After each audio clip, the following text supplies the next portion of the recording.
Okay, touchdown mainland Spain for Traka on Friday. Just landed from Mallorca after doing 312. So yeah, just on the roadside in the team van. Gonna go and do a little spin before heading to the airport to pick up Glenn, team mechanic, and then we're gonna head on to Girona. Got to iron out a couple things, but first things first. We're gonna go a little spin the treble out the legs. Not really done a proper ride since 312. There's some runners here, look.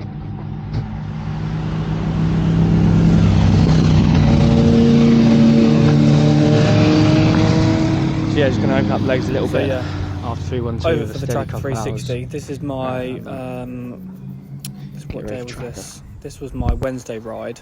So I said I was just cruising for a couple of hours, but yeah, I got pretty fucked up in Mallorca on the last night, on Monday night.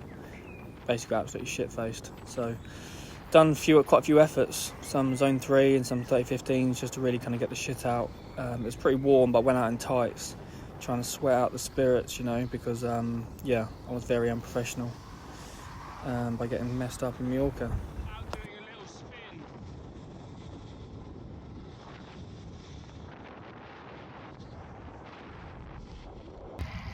So yeah, Mallorca trip was good. I'm just an emotional rider. Emotional rider. Got the better of me on the last day. Got a bit fucked up in Mallorca, but I'm just gonna spin the legs out. Got the tights on. Just gonna sweat it out. Right. Sometimes I just struggle with being fucking serious, man. Straight in, Traka 360, one take, recap. But yeah, looking forward to Traka. So yeah, we're going straight in. It's been a long build up to kind of get to this point for Traka, and we're in for a hard day for sure. We're in for an absolutely savage day. So yeah, started on the road. Positioning was quite important. Tried to move up best I could. As you can see, I'm actually, I'm relatively far back. But yeah, so the preparations before this trip were kind of up and down. I'd done Mallorca 312, which was pretty tough, pretty hard day out. But I was managed to replicate the kind of fueling and the kind of hours in the saddle that I would be doing 6 days later at the Traka, which I thought was a benefit. And looking back and having done Traka now, I think it was the right decision. Obviously, it wasn't ideal that I got fucked up in Mallorca, but, basically that boils down to trying to be a bit too serious and trying to be, maybe stressing out a little bit too much, where I kind of just thought, what the fuck am I even stressing out for? And then I just kind of bored over the top and just got absolutely smashed. But yeah, so we're in the front here, going towards the first climb. You can see Mattia, we got Stetner. I had a bit of a joke with Stetner at the start because I was trying to move up a bit, a bit of argy-bargy with a couple riders, and I heard him shout from behind me, say, I had my custom Project Butterfly jersey on, and all I hear behind was, whoa, calm down there. We still got 360 kilometers to go, Butterfly. And I was in the zone, so I didn't really. I was not a morning person. Otherwise, I would have turned around and said something. But I wasn't really in the mood at that point. I was just trying to get to work. This is the commute in Bike Lawrence on the left. Undeniable style. That kind of rocking and rolling, little speed bump. And we're heading into the first climb. This guy on the left, who looks like a bit, he looks away. You could say that. But what an absolute tank. Top 10 performance in the end, that guy. And yeah, first climb, kicks up the start, then it's a bit rolly and kicks up again at the end. It's like 20 minutes in the end, I think it was total, if you take in all the rollers.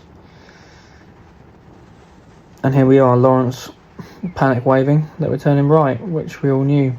And yeah, they kind of slapped at the start pretty hard. We got the penis riders on the right. I hate gravel teams. I don't think they should exist. And yeah, you can kind of see through the riders that they're slapping it on the front. We're going hard. We've got Novo Nordisk. I don't know why he's not. I guess I didn't get selected for the gyro. And then yeah, everyone's out the saddle because we're going full beans, but you can see my camera's not shaking loads because I'm seated. Just trying to spin it out. This stage in the race, just trying to minimise building fatigue. Trying not to go too hard, because when you go over 400, 500 watts, building that kind of lactate, it just absolutely kills you. So I wasn't trying to move up like some of these guys are panicking trying to move up. I was just like, stay calm and just try and do a nice tempo, because it does dip in a minute where you don't have to go super hard to catch up if you just keep a kind of consistent pace. But for sure people were gassed at this pace and took that little bit of downhill to recover, where I was kind of okay with just being a bit more, just pedaling a little bit more. So yeah, there's a lot of riders here, about 1,000 riders. Here's Lawrence heaving out the saddle. Get those watts. And then we start dipping. So yeah, big turnout because the 560 was cancelled. So I probably got like 1,000 riders at the start. Obviously not everyone was trying to race. So here you're not really trying. You can see Lawrence is not even putting any power out, or Mikey really. So yeah, I'm just tapping maybe like 280. Just moving up a little bit, just spin the legs out. And it's nice to sometimes spin the legs out a little bit after kind of like a bit of a sharp effort, just to flush the lactate out. And then just find a nice little pocket here. You can see the all white over in front, Stettner on the right. Got Robin. That's a pretty nice bike actually. Robin on the Scott, obviously a very, very well established ultra racer, and DD on the far left there, with the cape on, trying to stay warm. He's obviously a local. So it's a strong field. Got reverb in the middle again. Gravel team shouldn't exist. So yeah, it was hard start. I wanted to. It was been hard to replicate the 8th place last year because of the level of the field has just really gone up with a lot of riders coming over from the States. But it's a long day and anything can happen, and people have issues. And this is my 3rd participation at this race, so I know what it's like. I know how to do it. And you just got to kind of trust the process and stay calm. Luckily we had some super nice weather on the day, but the previous rain during the week made the track pretty horrendous, which you'll see later on. So yeah, this is one of the little downhills on the kind of rolling start, and we're going pretty fast. I don't know who's on the front, but going pretty fast. So obviously when you're not trying to, I'm not putting any power out here, I'm just cruising. And if possible, trying to move up, if possible. So yeah, some funky wheels there on the right. Squeeze it up here on the left. It's frantic because there's an off-road section coming up, which was 17 kilometers in, which was a sharp left-hander, which was just squeezing the gap on DD there. So everyone's kind of thinking about that left-hander because it's kind of like a U-turn downhill off-road where the elastic would have been. It's going to be pretty extreme. So everyone's conscious of trying to be, as far forward as they possibly can. And obviously with the gravel bikes, you're trying to use every bit of the road and verge.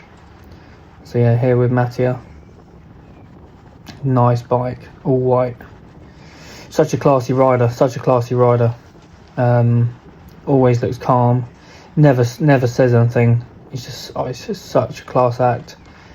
And yeah, most of the time he's schooling people in these races. So it'll be interesting to see if he goes to Unbound next month, which is where I'll be. But yeah, the guy on the front who's launching it in the all white there, He is the Zwift Academy finalist who went out with Alpecin on a training camp. Some Italian guys. He's got super strong numbers. I've not actually seen him at one of these events before, so I think he's trying it out for the first time. And he was, putting on the pace, for what was going to be over a 12-hour day. They're certainly stepping on the gas pretty hard at the start. So I'm just going to let the camera roll a bit and then I'll jump back in.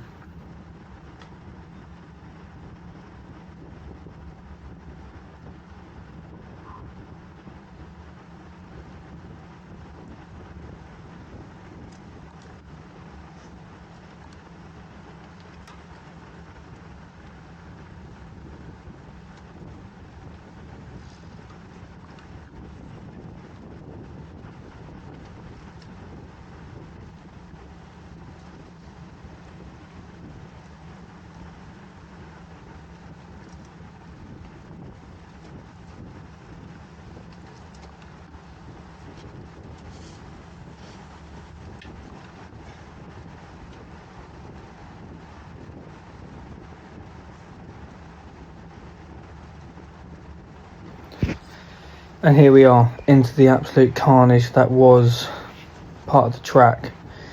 Mud, water, more water. And when you think there's no more water, guess what? There's more puddles and water. So yeah, it's frantic. You can see by everyone's body language, it's frantic riding. For sure, people are getting stressed out.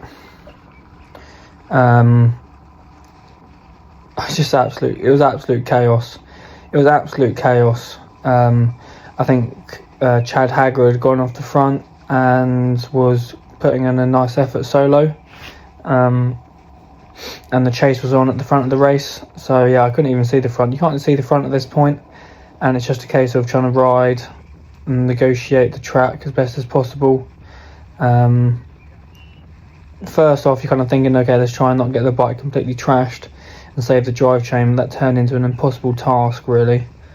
So yeah, we got a couple of riders in front, and yeah, we're going swimming. Here we go. Nice. Every time you go for one of those, it just completely saps the speed, and it's just deads the legs when you kind of get back up to speed like that. So yeah, I'm just following the white here of Ovet, just trying to tap it out, and not stress too much.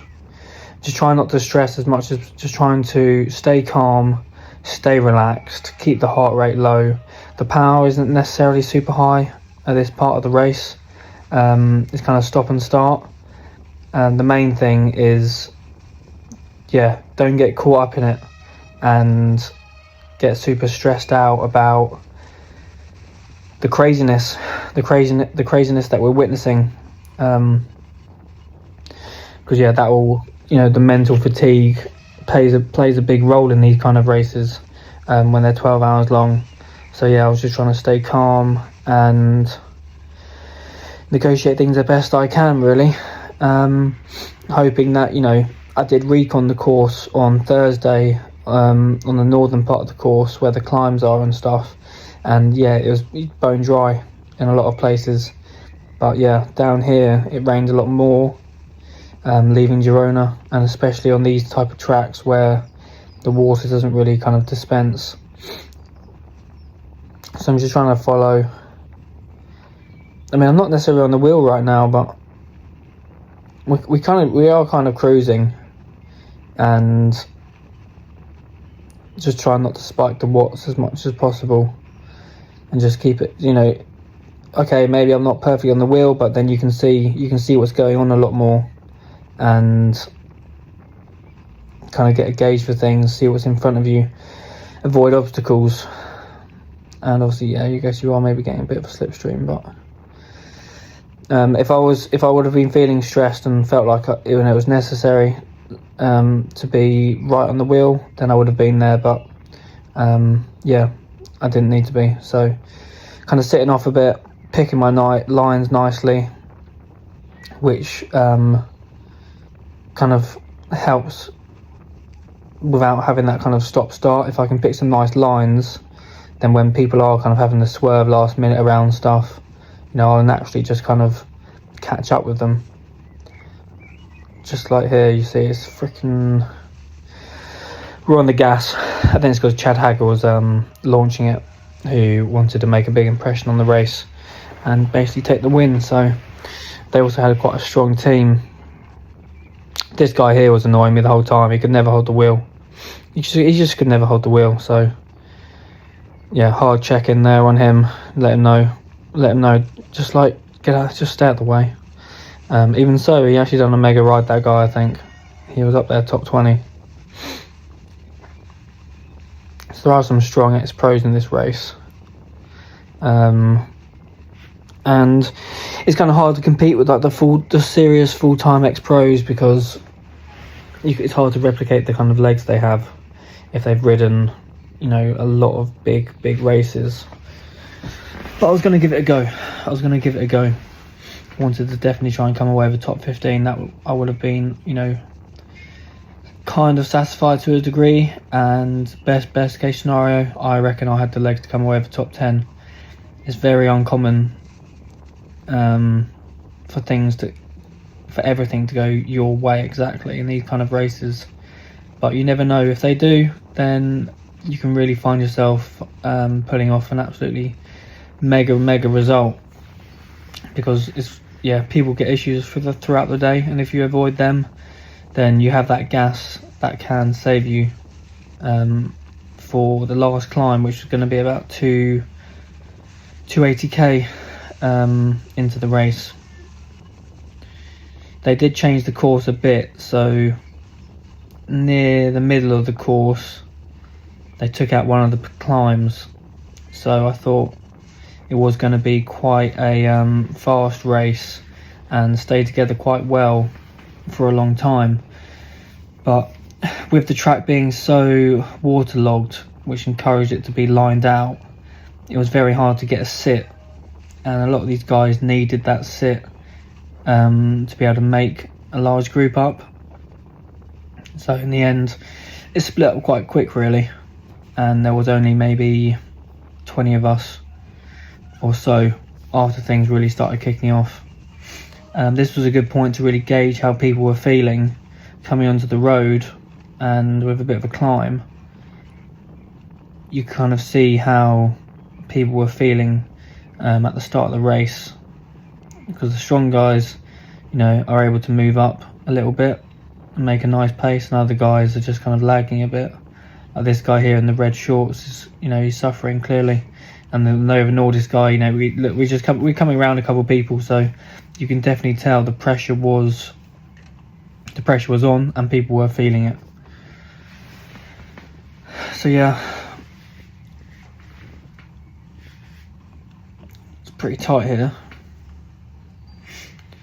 It's pretty tight. It's some of the tracks and paths they send you down in these class marked events are absolutely hilarious, but that's all part of it really, and I find it quite fun. But yeah, my advice would be, if someone's looking for advice on how to gravel race and what it takes to really kind of be up there, I'd say definitely have some good experience. You know, you maybe want to do a couple of events first, and then I wouldn't say necessarily need, you know, superpower, but there's definitely a way to ride the events to get the best out of it. Be in the right position at the right time, make sure your preparation is on point, and then, you know, you're already beating a lot of people. If you're doing everything right, you're already beating a lot of people. This is the Iron Dinosaur making a comeback from Dirty Reaver. This is a super muddy part of the track. Stop, start. A lot of people are panicking. This is where I think David Miller shouted at me and I was like, say hello. He ended up smashing his wheel, which was unfortunate. And didn't make it, didn't manage to finish. So yeah, it's very common to encounter a lot of mechanical issues. Just a bit further up here, there was actually a get down. and Stetner on the left. Brad from Sports Fans guy. Some guys laying down having a bit of mud bath, having a little sleep in the bath, sleep in the mud. Lovely. This is absolute chaos. Absolute chaos. I mean, I guess it's kind of what people were saying about Unbound last year, about how crazy it was. But yeah, my strategy for the race, fueling wise, was there was a feed stop at 100k, and that was going to be supported. There was an unsupported feed stop at about 190, and then there was another supported feed stop at about 250 or so, the final one being at about 300. So I started with 2 750s, some hydro, some mix. I mean, here, absolute carnage. I was feeling quite good. Couldn't feel the chain really, even though it was it was making an absolute racket. I was coasting. I had good legs, put in a lot of work. Yeah, started with 2 750s, then first feed stop, I was going to go for Camel hydration vest, 1.5 reservoir, and 2 500s, with the goal of that getting me all the way to the final supported feed zone at kilometre 260. So that was going to be about 130 kilometre kind of period where I wouldn't have any support or any stopping. So yeah, it was a way up. I was weighing it up because obviously you're taking a lot of weight into the kind of hilly part of the course, which, you know, maybe you don't necessarily want to do. Then I thought, with them taking up the climb, one of the climbs before the unsupported feed on the tough part of the course, which was about 100 to 180, that potentially where it could split if I was in a group would have been the unsupported feed zone, where some guys would stop and some guys wouldn't, and it's almost the easiest place to drop people is when they literally stop, and obviously then they drop themselves. So I went for a heavier setup, enabling me not to have to stop at that unsupported feed zone, because it would have been a fight to fill up your bottles, and I thought that was going to be carnage. And if I'm with the front guys and some of them stop, we can definitely get rid of some of them.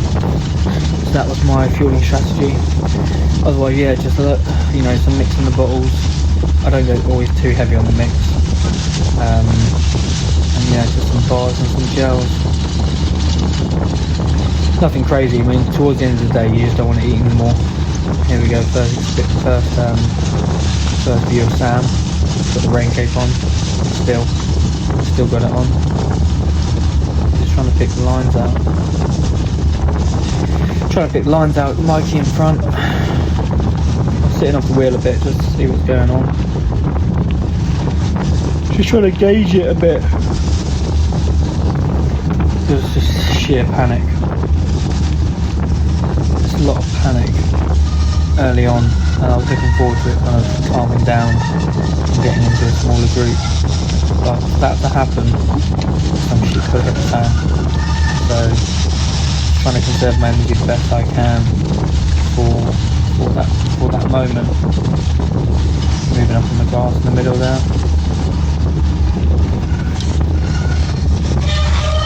Yeah, it's just such a laboured course. Certainly trying to pick his lines. Oh, there we go, people chopping each other, lovely. It's just fucking carnage out there, all absolutely carnage. So yeah, it's going to be quite a long video, but I thought I'd just throw up all the race footage, just so people can look at it. You can skip whatever you want. I just think it's quite interesting. Certainly people would want to maybe see themselves on the screen. But yeah, we're in for quite a long video here. Maybe people should, I don't really know. So normally people had cameras on their bikes who were like running top 15. I don't really know. Maybe I should be telling people how the races. This was a fun bit of single track. I think I recognise this bit from the first year I done it. It's just crazy when you get to race, like you're literally racing on these kind of tracks. It's pretty crazy. It's super fun. And then we can drop down here. There we go. Cut some people up, right behind Stepney. Literally we're racing right now. And this is what it's like. It's pretty cool. Yeah, just rolling over things. You've got to kind of just ride the wave with some of these tracks, you know. Just flow out the saddle. You know, turn the big gear out the saddle sometimes over the uneven parkour. And then spin your legs at other times. It's such a grinding down process. It's such a grind. This is where Stettner ended up shouting a bit because this gouge in front almost hit the marshal. Ooh, he almost hit the marshal and Stettner was like, rah, rah, rah. And I was just like, lol. El Patron likes to shout a bit. Oh, this guy's all over the place. Stettner was not having it. He was like, I'm absolutely fed up. I'm fed up of this rider. And then he goes to overtake him because he just didn't want to be behind him anymore. Which he does now. Because the guy, again, yeah, I talked about him earlier, this short guy, he was losing the wheel. He was losing the wheel everywhere. The guy's having some issues there. And I was kind of a bit annoyed as well, you know. I don't want to be on your wheel. So coming into here, which I've done earlier, I think, just hard checked it. Yeah, hard checked. Blocked him off. This was an absolutely crazy elastic moment of the race. So by now, there's guys literally out on the track going full gas, you know, 45k an hour, because it's completely lined out. I'm maybe about 30th, 40th wheel right now, and we're at a standstill. So this was where an initial kind of selection started to form. Lovely. If you can say, you know, you can say that. Those are the technical terms. The initial selection. Just to see what people, you know, we've had a bit of riding now. We've done a little bit of riding. Now, as you got the gas, if you got on gas, you're going to end up in the front. If you don't, that guy's just having a little stroll. If you don't, well, then you'll see in the douches. I was quite surprised of how calm Stettner was in a lot of scenarios. Just tapping out in that one mode, just constantly medio. Just medio all the time, no panic, just medio. Which was quite impressive. See how relaxed he was. But also, I wasn't really sure how he was going to perform in this kind of race because, you know, I've not raced in America before, so it's hard to cross compare what they're like. It's a very unique race. It's a very unique race. Here, Sam's not holding the wheel very well. He's kind of looking around, looking for some comrades. We're comrades. We're behind. But I'm still I'm testing it myself. I don't think I could even see the front at this point. There was just groups everywhere. I don't think I could even see the front.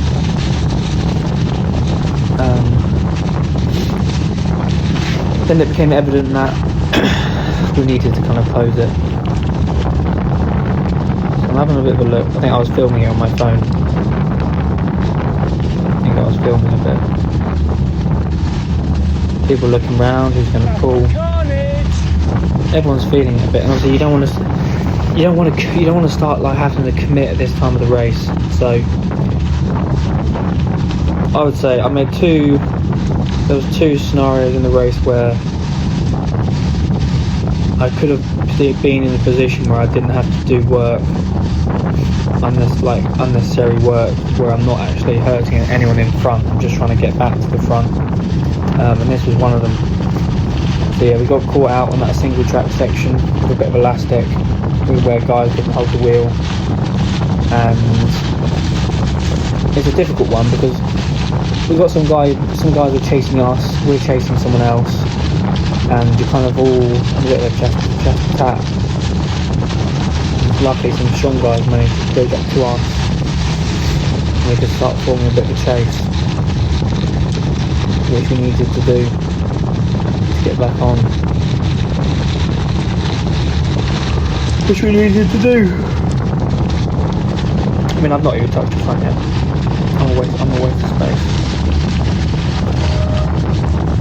There we go. Following Sam. We raced a lot together. And here he wasn't holding the wheel. But you can tell he's tough. He's trying hard. I get a bit closer and I give him the big push in a minute. Give him the big push. Here we go. There we go. Push. Get back on. Hold the fucking wheel, mate.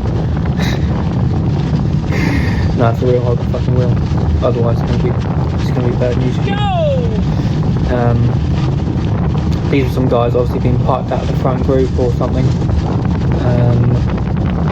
or just being caught in the middle. It's hard to know where exactly where it's split. And then this other guy in front's lost Stetner.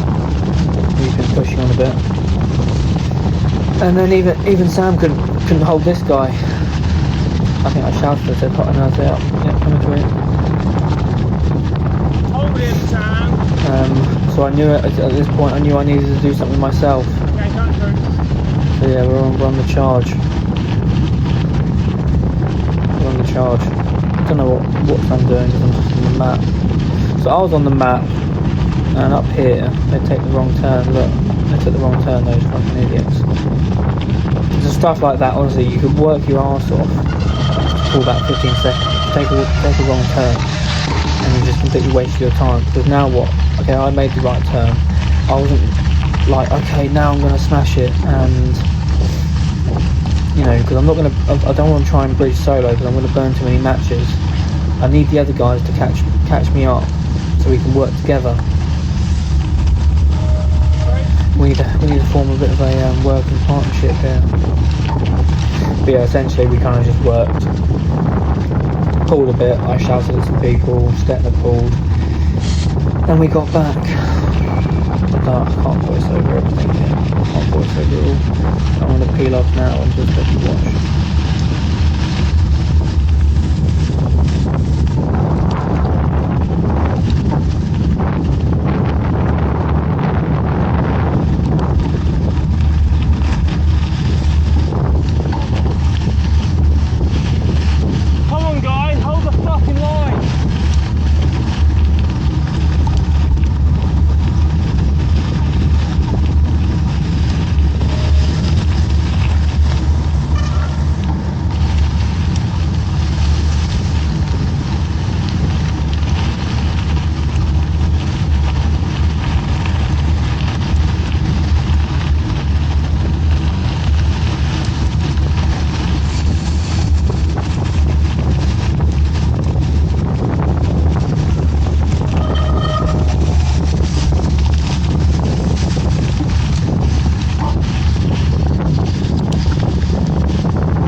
Okay, so I'm just watching it now.